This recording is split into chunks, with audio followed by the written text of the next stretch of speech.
would you prefer to write it or perform it, or would you like to do both? Oh, all of it. All of it. All of it. I think I want to try as much things as I can. Mm. Do you like a challenge? Yes. You do? Yes. Would you see a musical as a challenge? Or something that's Well, well, yes, kind of. Yeah. And I've never seen a musical in my life. Actually. Never? No. I love that. But I'm imagining it being like Well, like that. you can get some musicals where human beings dress up like cats, and you can also get musicals that are love stories, and there's also musicals that, well, they're animations, aren't they? There's a plethora.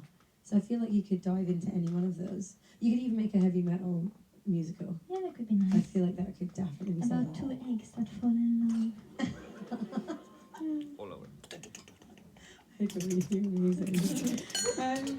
We have Beatrice. Is Beatrice in the house? Where are you? People are being really shy because I asked say their names. Oh and yeah, they but say, we're all shy, all of us. Yeah. That's how we are born. And that's why we're all here. and then the little hand goes up when you start speaking the question. But Beatrice would love to know, if you could only compose one more song in your life, what would the theme and emotion be in it? Oh.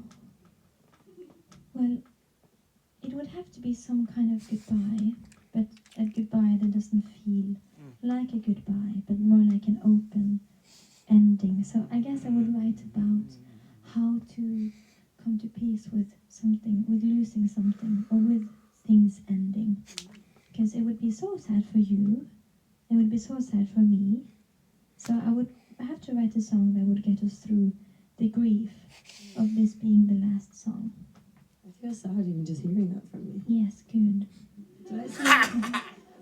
Let's maybe not make that the No. yeah, okay, not yet. But thank you for your question. It's inspiring the next album, the next chapter. Do you have a favourite song from your new child? How rude to ask me. I know. No, What is my favourite song? I like, well, it depends what day it Oh, I is. like this, okay. But I don't really listen to my own music either. So I guess you understand why I say that I like the last song I did in the stream, A Little Place Called the Moon. Just that has the least of me, or my lead vocal, which makes it more easy for me to listen to. Because I don't really like to listen to the music. I'm too busy making it. Yeah. But that song to me is very spiritual.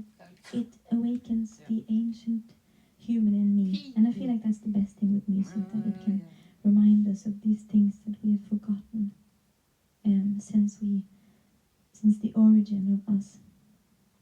You've talked about the whole, you have a plan with your chapters and your children, and do you find that you're constantly creating? Do you find it easy? Is it a constant inspiration? Are you always putting pen to paper? Are you always creating? Yes. Yeah. Yes, it's there all the time, and when it's not there, correction, it's there almost all the time, and when it's not there, I'm not scared for that it won't return, Yeah. I never try to make something when it's not already just being made naturally in my head. Yeah. Because you know what I think about putting too much pressure on yourself. I don't like it. And I think we should be much kinder to ourselves than we are being. And every day my first and only mission is basically just surviving. Yeah. As I say, and I feel good about myself when I manage to do that. Yeah. Sometimes life doesn't offer more space than to simply survive. But when I do have more space than just surviving, then I use all of it to create. If you didn't create music, what do you think you'd be doing? I feel like you'd be a higher elf somewhere, Yes. living amongst the In landscapes. Skyrim. I would be a professional gamer, maybe. Yeah, well, I heard this. Oh my god, that would be You're into amazing. World of Warcraft. And what was the other one you mentioned to me earlier? Oh, I was like, you have to play Skyrim. Skyrim is great. No, Yeah. but Skyrim is wonderful, and I love Minecraft as well. It's really nice, and The Witcher I quite enjoyed, and the newest Zelda game, really amazing. I don't know where you find the time. Oh, there's no time for this. No.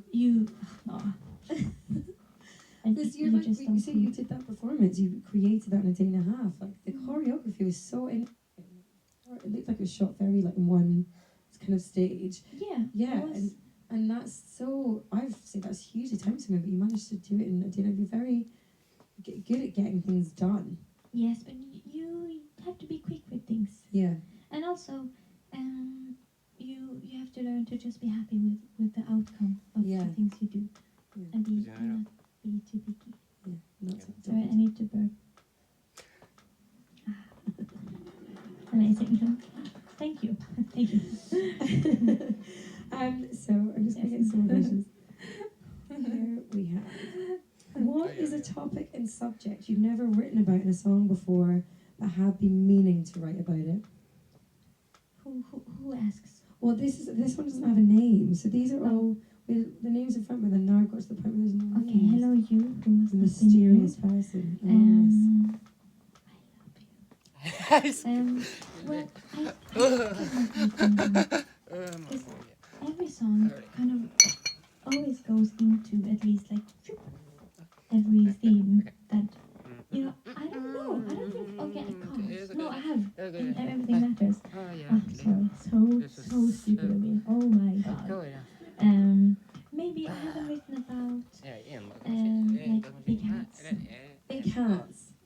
I told so weird. I was thinking you've ever written about cars, and then you went, I don't think I've written about cars. Then you said you have actually. Or eggs, but that's we already talked. We about already that. know the egg That's the musical is musical. coming. But I don't know. I don't think I've written about like anything that I find important. I think I've touched everything. Yeah. That's good then.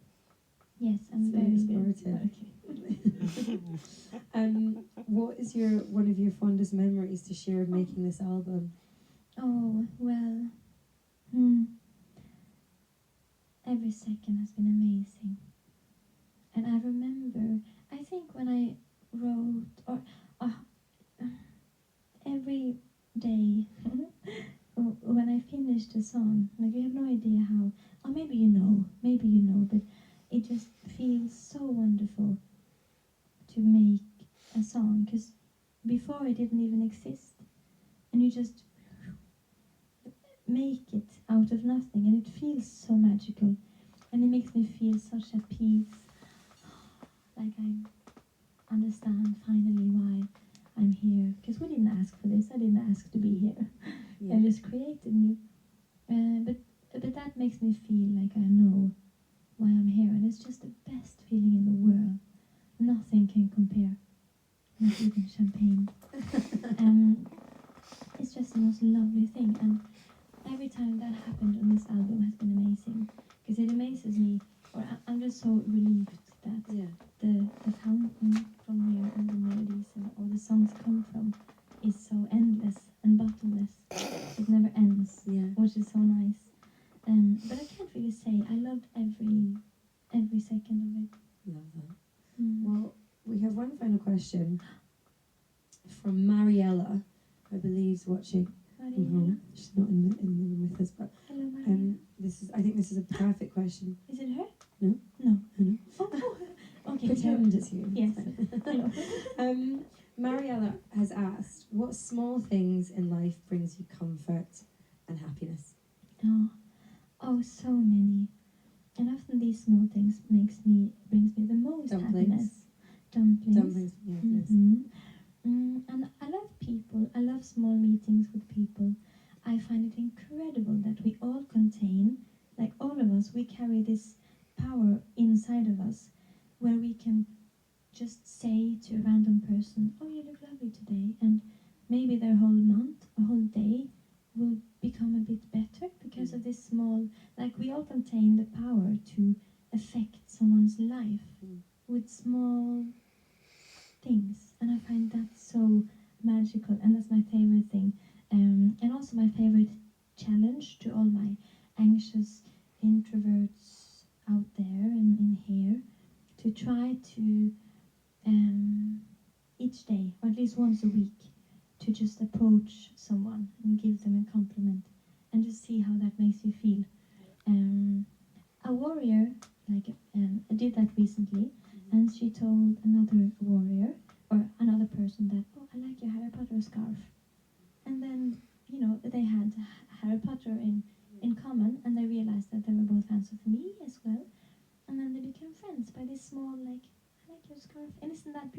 Yeah. It's just such a Ja, men det är ja. Ja, den här gick också så. Stoppa den där och så. the sunrise. Because no sundown, down sun, down sun. That's I like that sunset. Thank you. I love sunsets. Sunrise I find a bit ugly. And I love sleeping long. I love making babies smile. They're boring conversation partners, but it's lovely when you make them smile.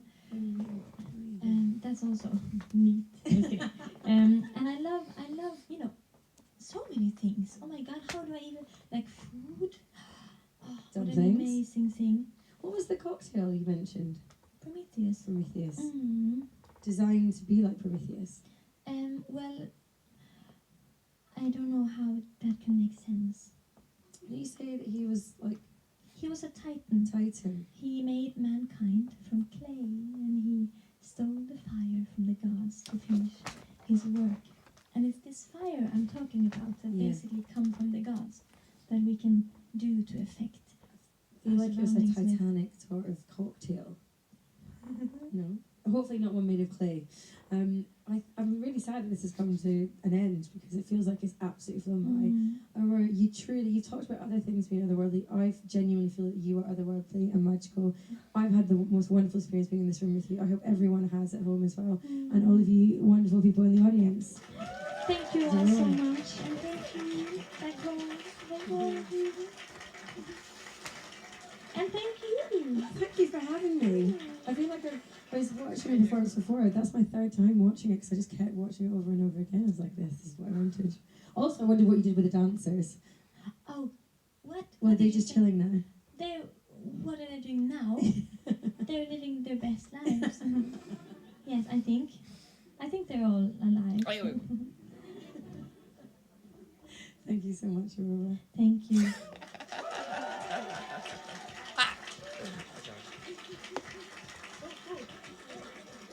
Oho. Okej.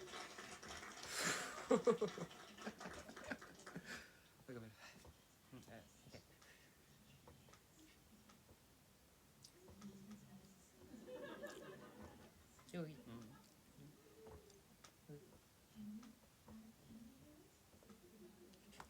Oj, oj.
Det känner jag intens med vad som säger.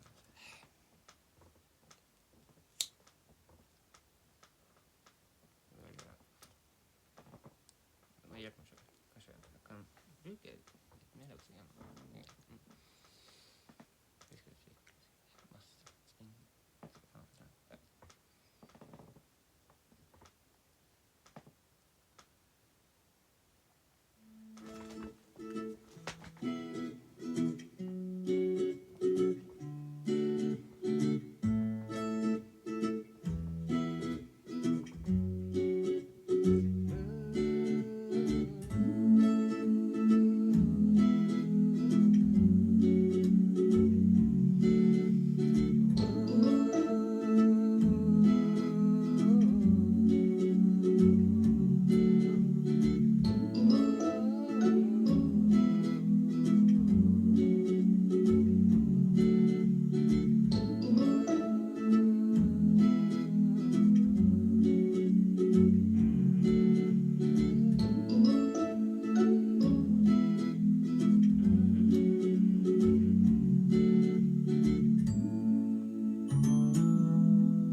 I'm kind of confused about the relationship between different personalities of the same oversoul.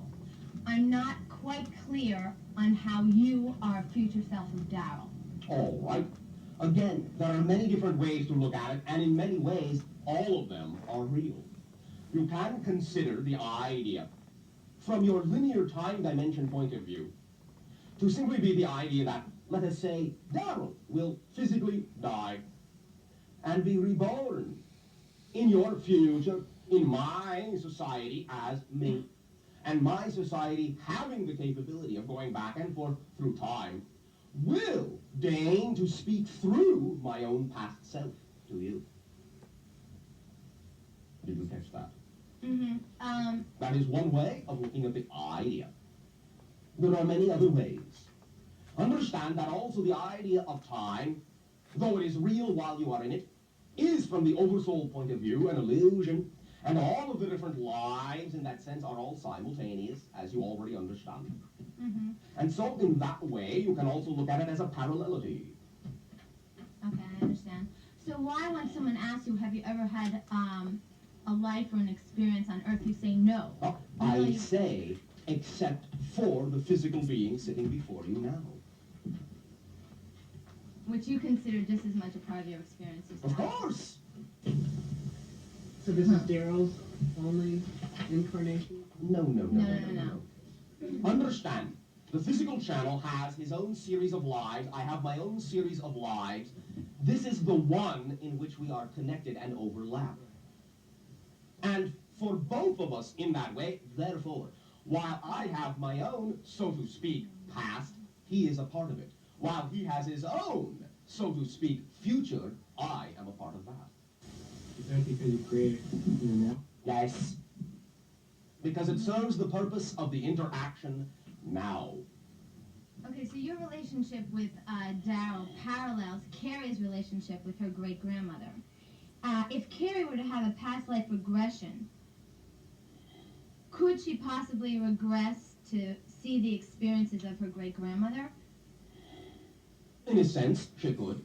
But understand, it is not quite the same idea.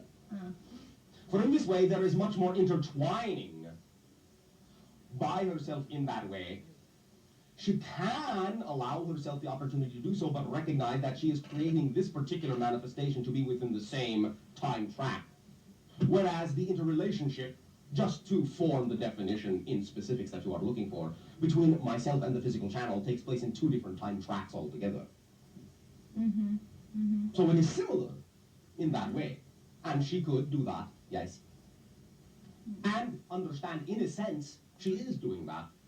And the idea of her grandmother's experiences throughout life did contain a few opportunities to experience certain cognitions that were not understood at that time to be communications from her own future self, now sitting next to you. You follow me? Can you repeat that sentence? All right. Just the last sentence. The idea, many times, I will put it in general terms, of when you are living your life, and sometimes when you get cognitions of something that you think is going to happen in that way, perhaps sometimes the idea, the experience you call deja vu, will be communications from your future self back to you. And in that way, when you then arrive at the time that you experience it, you will have an overlap sensation that you call a deja vu. I see. Okay. You spoke with a friend of mine, Dorothy Boyle, the other day, and she is exploring her past life as King Solomon and working. Not really. Not really? We describe the idea of the identification to your friend in that way. It is not so much a literal idea as it is an identification with a particular type of energy she is exploring within herself, and also connected to life in that time, and also connected to the energy of what you knew to be that individual. But it was not an individual that you could say any one individual now was totally, but rather many individuals now were together. And she's one of those individuals? Yes. So why does she have to work through that past life? Why She does is not. that? She doesn't. It's just something she's creating because she wants to confront it. Understand that any herself. connections you make in that way are being made in the present. Now, they do okay. serve you at the time they are made, but recognize you always have the opportunity to know that if you can recognize, as we also discussed with your friend, the idea that you are, so to speak, working through something from a past life, recognize that you are doing it from a point of view that is already beyond the connection. For you are, in a sense, looking back. And in this way, you can recognize that simply by being where you are means, in a sense, you have already worked it through. If you are willing to look at it that way, you can actually have that effect in the present. It is not like you have to create a process, so to speak, although again, any process your imagination creates is valid for you and a part of the idea you chose to be. But you can also, at the same time, if you wish to, simply recognize that by having allowed yourself to create the life you are now in containing the idea of everything you have ever been, and simply acting as the being you find yourself to be now, just by living the life you are, you will automatically work everything through. You do not have to stop yourself from living to do it in a mode that feels like suffering. Exactly. You can simply live and draw from the knowledge and the experience of everything you have gained, and in that way, as you live in the moment, you will tap what you need to of the totality of yourself and apply it where necessary. You follow me? Thank you. Säg lite mer förväntningar.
In my life as a professional animal communicator, I have the wonderful privilege of connecting with animals purely energetically or telepathically and finding out from them directly what their thoughts and feelings are about their lives and their environments. Because of the number of incidents of sharks approaching people in the water, there's been a lot of fear and a lot of reaction, and all sorts of measures are being considered, of course, to try and keep the sharks at bay, or even worse. There's been votes in some parts of the world for culling them. There's talks of various repellent methods. So I was asked to check in with the great white shark species in that area in particular to hear what their view of humans is, particularly humans in the water, and what's really happening in that dynamic.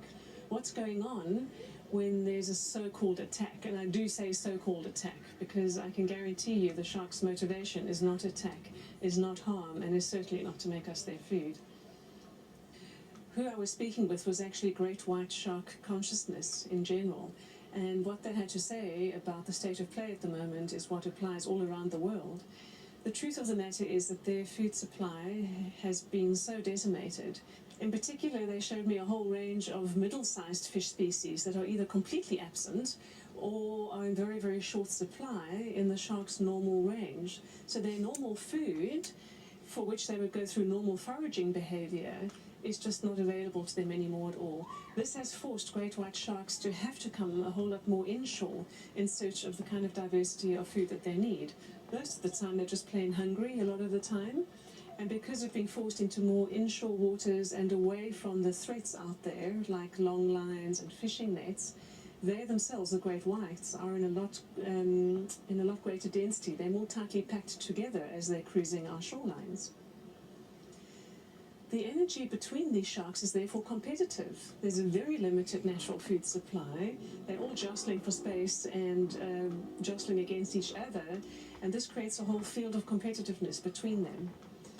Let's jump track for a minute and look at how humans are being in the water when they are there for recreational purposes. Humans in the water, whether they're paddle skiing or surfing or involved in some sort of water sports, are very often in a very competitive frame of mind and state of being. And on a very real physiological level, that is sending out signals into the ocean. Heart rate variability is increased. The electromagnetic frequency emissions from our hearts, from our brains, are giving the signals into the environment of competitiveness and also hunting. For the surfer who's trying to catch the perfect wave, even in the language of it, there's a clue. Catching a wave has got a feeling of a hunter and a predator. So enter from stage left the other predators, the beautiful apex predators in the ocean, who are themselves feeling competitive between each other.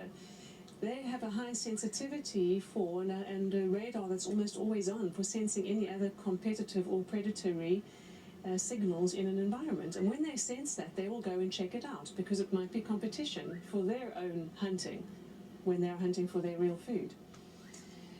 When a shark gets closer to a human to come and suss out what is this energy ball that I'm sensing, this feeling of contracted energy and they're hunting something, when they come closer, most of the time they just turn away, realizing that we're not real competition for them at all. They turn away and the surfer or the paddle skier never knows anything about the shark having been there. However, if the shark decides to take a closer kind of inspection, the way that sharks test things is using their mouths. They mouth things to test us out.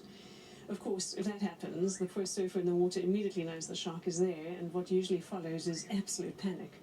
Understandable fear, understandable survival instinct kicks in, which unfortunately amplifies the hectic electromagnetic output and brainwave output from the human in the water.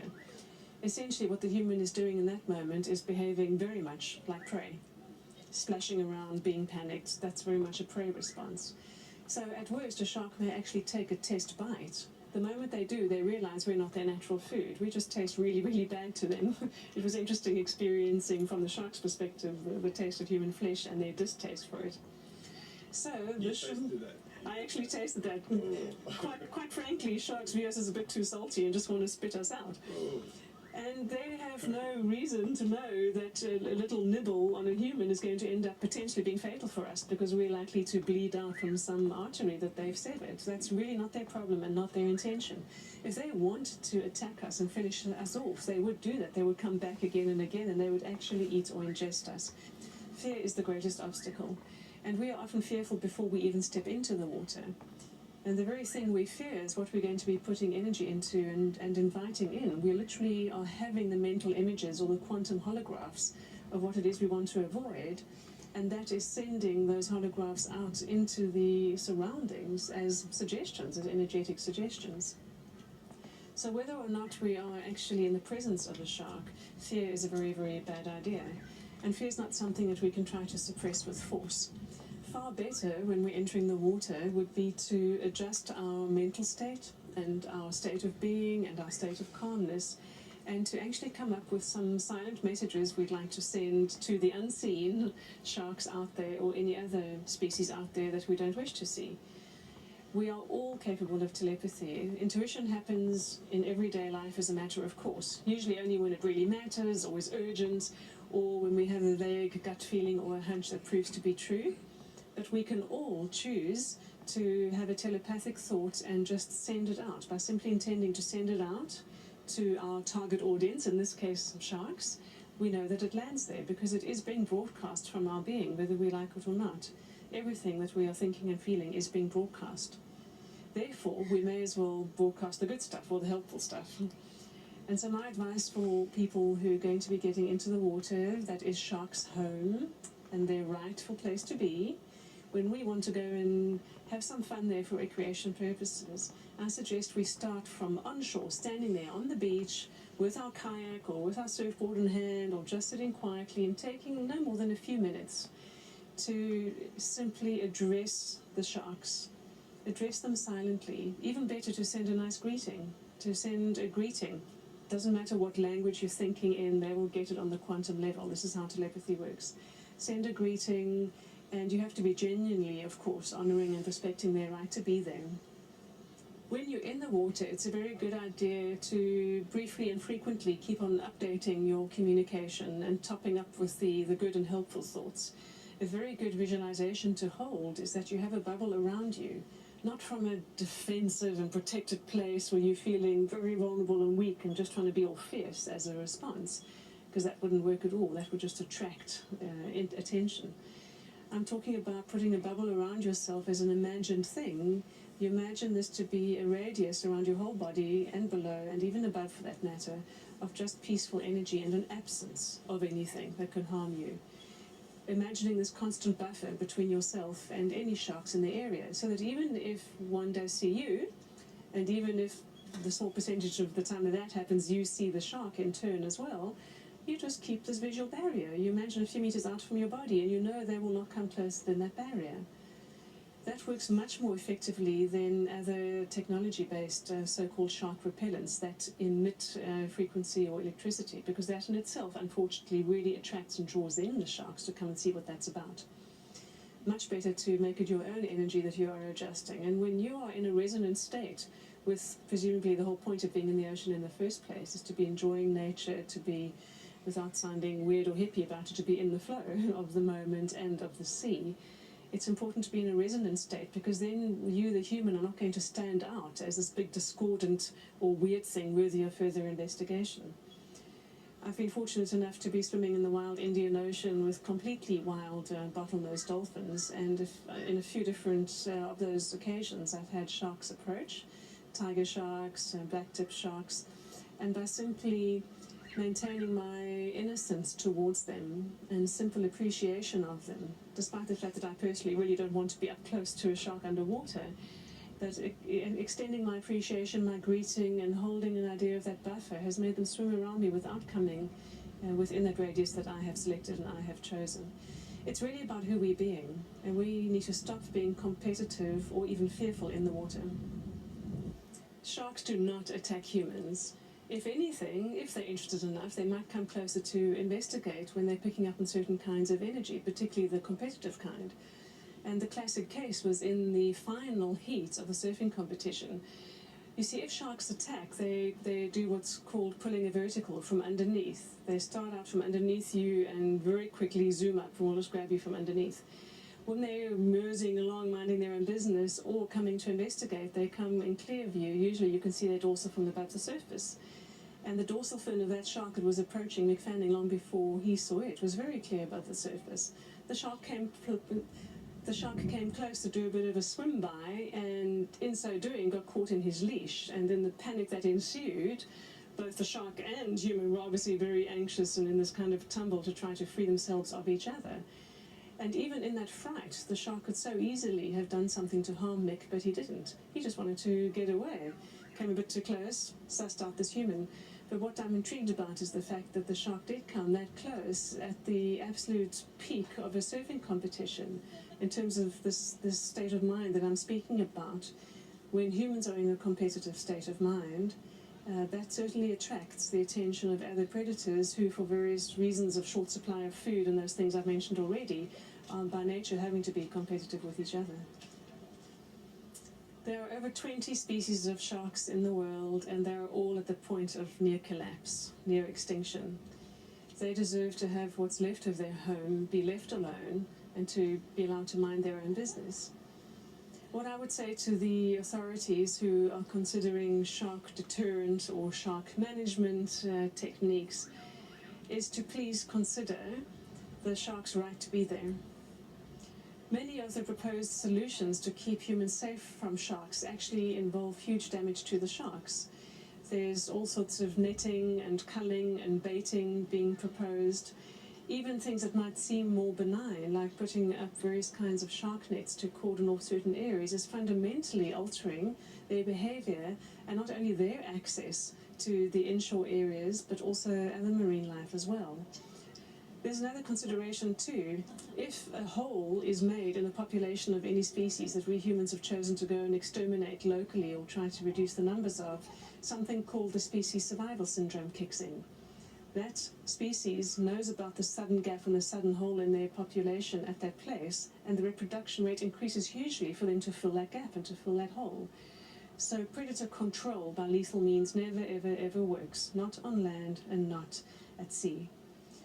In my work as an animal communicator, I'm again and again humbled by the fact that beautiful animals of all kinds who are being destroyed by humans because we don't want them around, or we reckon there's not enough space for those animals anymore. I am again and again amazed how those animals haven't just actually risen up against us, because guess what? They know very well what humans are doing towards them. They could choose to attack us, choose to maim us, choose to trample us to death with their large elephants, and the care that they have not to attack us, not to just be reactive and aggressive like us humans are. The compassion that they have for us, just continuing to be themselves and just reflect to us who we're being and keep on taking it and keep on taking it, is nothing short of amazing. I'm constantly humbled by that and sometimes quite embarrassed to be a member of the human species. In summary, the great white sharks are asking for peaceful coexistence. They have no issue with us being in the water if we can be in the water in a good way without meaning them any harm.